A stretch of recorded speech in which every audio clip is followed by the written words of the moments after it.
Hey guys, तो मैं जैसे कि आपको 2-3 क्वेश्चन इसके लैग्रेंजेस के करवा चुका हूँ, कैसे मैक्सिमा मिनिमा निकालते हैं।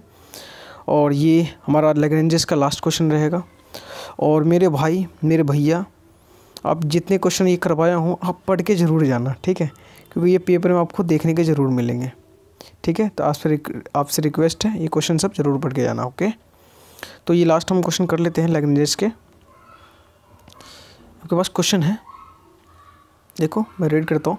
Find the maxima and minimum distance of the point आपके पास गिवन है, ये पॉइंट गिवन है ये। एंड फ्रॉम द स्फीयर दे रखा है, स्फीयर जो हमारे पास होता है। बट इस क्वेश्चन में क्या है, डिस्टेंस, इसमें डिस्टेंस पूछ दिया ना, तो ये थोड़ा लेंदी क्वेश्चन जाता है। थोड़ा लेंदी मीन्स ईजी है, बट समझोगे सही से ना तो बहुत एक ही बार में आपको समझ में आ जाएगा, आप खुद से ही सॉल्व कर सकते हो क्वेश्चन। तो देखो उन्होंने बोला find the maximum and minimum distance from the point. अब देखो इस चीज़ को यहाँ पे देखो सही से, इस पॉइंट पे वैल्यू कुछ भी हो सकता है, 3, 4, 12। वैसे आपके मैं AKTU की बात करूँ, AKTU यूनिवर्सिटी की बात करूँ, तो उस पेपर में आपको ये वैल्यू भी डाटा भी सेम ही मिलेंगे।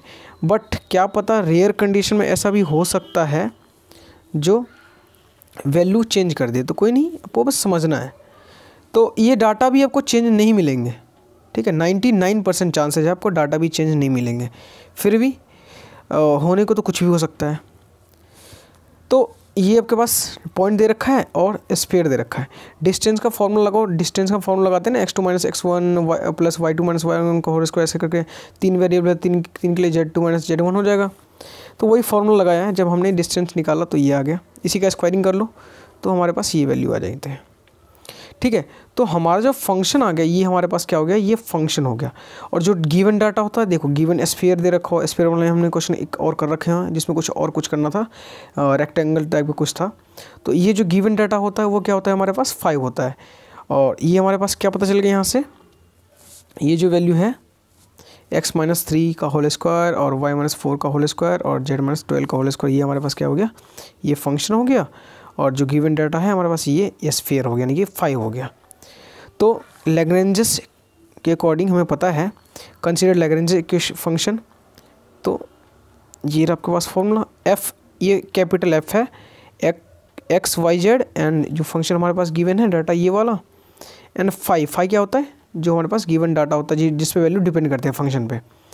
तो फंक्शन यहाँ पे इजीली वैल्यू पुट कर सकते हैं, तो वही करना ही है।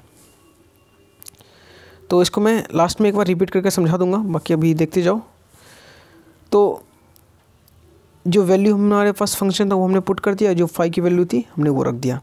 हमें क्या करना है, डेल एफ इक्वल टू 0, यानी कैपिटल डेल एफ का मतलब क्या हुआ 0, del f upon del x equal to 0, del f upon del y equal to 0, del f upon del z equal to 0।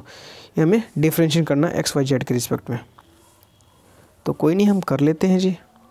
देखो ये आपके पास गिवन है, तो del f upon del x निकाला, जब अपने एक्स के रिस्पेक्ट में डिफरेंशिएट करोगे तो ये 2 आगे आ जाएगा, वही चीज़ लिखा हुआ है, एक्स का 1 हो जाता है। बाकी तो कोई हमें लेना ही नहीं, क्योंकि ये एक्स कहीं पे है ही नहीं, यहाँ पे एक्स है इस वाले में, तो क्या हो जाएगा 2x और लैम्डा। जब y के रिस्पेक्ट में करोगे डिफरेंशिएशन तो ये तो कुछ लेंगे नहीं हम, तो y वाले में देखें 2y हो आगे आ जाएगा, 2 और इंटू y - 4, बाकी ये 2y और लैम्डा वही चीज़। z में करेंगे तो इसे हमें लेना ही नहीं, इसे लेना नहीं, z वाले का 2 आगे आ जाएगा, बाकी z का 1 होता है, z - 12, और इसमें करेंगे तो 2z इंटू लैम्डा, 1 का तो 0 ही हो जाएगा। तो यहाँ तक आपको समझ में आ गया होगा, ठीक है। उतना कुछ बड़ा डिफरेंशियल इंटीग्रेशन इस समय नहीं होता है। तो अब देखो जैसे कि मैं पहले भी बताया था, हम क्या करते हैं एक्स वाई जेड का मल्टीप्लिकेशन करते हैं। इससे क्या होता है, जो हमारा कैलकुलेशन होता है ईजी हो जाता है, उससे वैल्यू जल्दी निकल जाते हैं। तो हमने क्या किया, multiplying x y z equation first, second और थर्ड, और फिर क्या करेंगे, ऐड कर देंगे।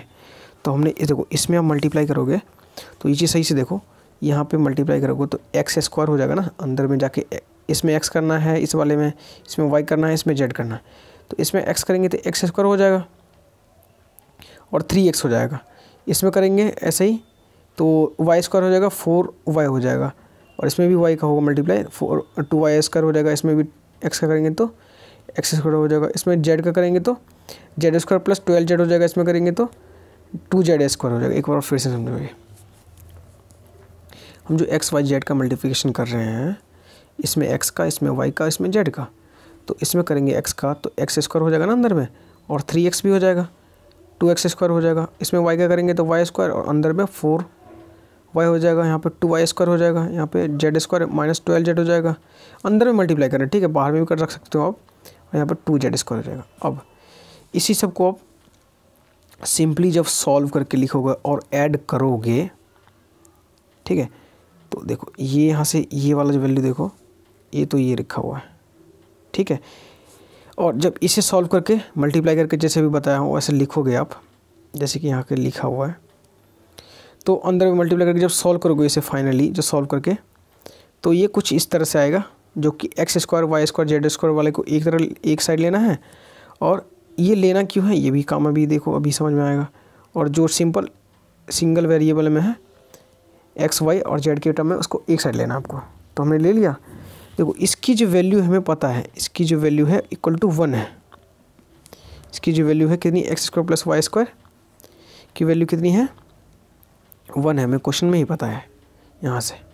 तो हमने क्या किया, इक्वल टू 1 रख दिया, यहाँ पे इक्वल टू 1 रख दिया ये जी।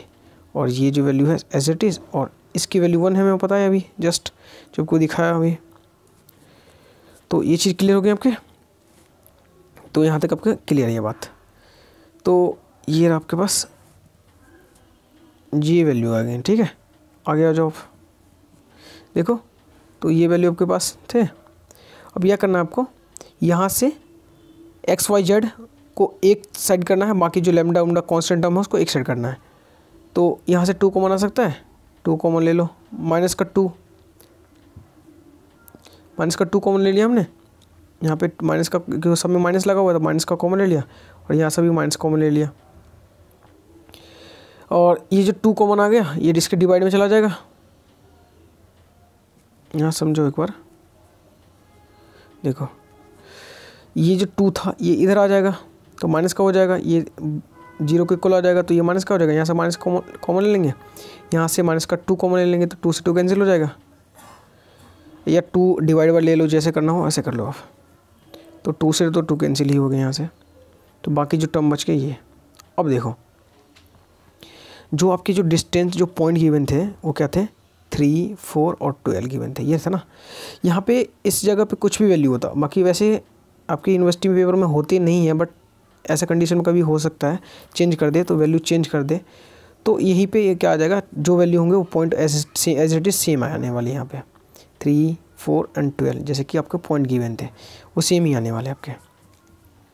तो आपको यहाँ पे करना क्या है वो चीज़ आप देखो, ये डायरेक्ट आपको रखना है। मैं आपको ज़्यादा ब्रीफ में नहीं समझाना चाहता, आपको रिसर्च नहीं करवाना है मुझे यहाँ पे अभी, जो कैसे कैसे क्या चीज़ हो रहा है।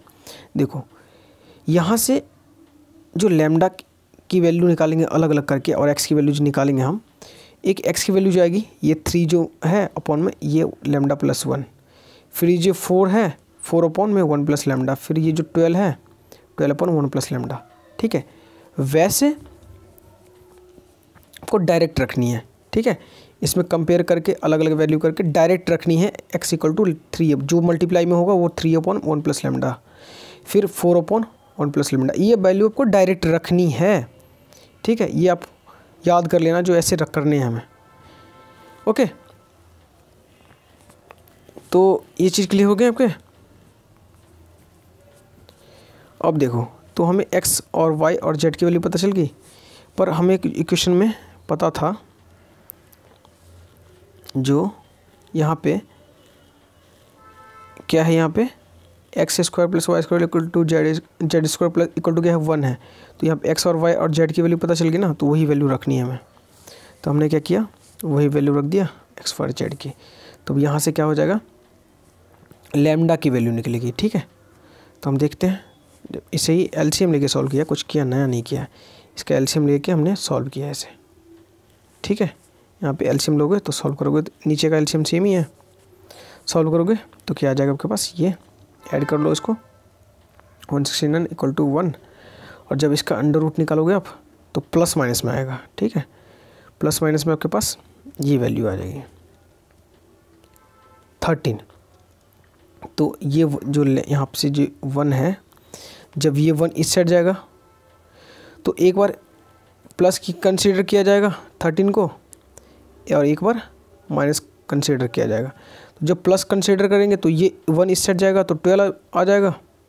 जब माइनस कंसीडर करेंगे तो ये 1 इधर आ जाएगा तो माइनस का 14 आ जाएगा। तो लैम्डा की वैल्यू दो आई हमारे पास, एक तो 12 और एक माइनस का 14। तो ये ही वैल्यू हमें रखनी है अब, ठीक है। जो हमारे पास आया था एक्स का वैल्यू आया था हमारे पास 3/1, अभी जस्ट निकाला था, वाई की वैल्यू निकाला था और जेड की वैल्यू अभी जस्ट निकाला था आपने। ये एक्स की वैल्यू, वाई की वैल्यू और जेड की वैल्यू, इसी में आपको लैम्डा की वैल्यू रखनी है।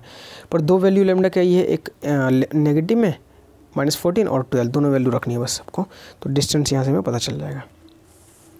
तो देखो, तो जब आप जब लैम्डा रखो 12 रखोगे, 12 इक्वल टू रखो तो ये आ जाएंगे, वाई वाले पे रखोगे तो ये आ जाएंगे, और जेड वाले पे रखोगे 12 तो ये आ जाएंगे, ठीक है। सिमिलर जब किस में रखोगे आप -14, सिमिलर इसी में क्वेश्चन में जब आपके पास इक्वेशन था एक्स वाई और जेड में, तो ये आ जाएगा एक्स की जगह पे, वाई की जगह पे ये, और जेड की जगह पे ये आ जाएगा, ठीक है।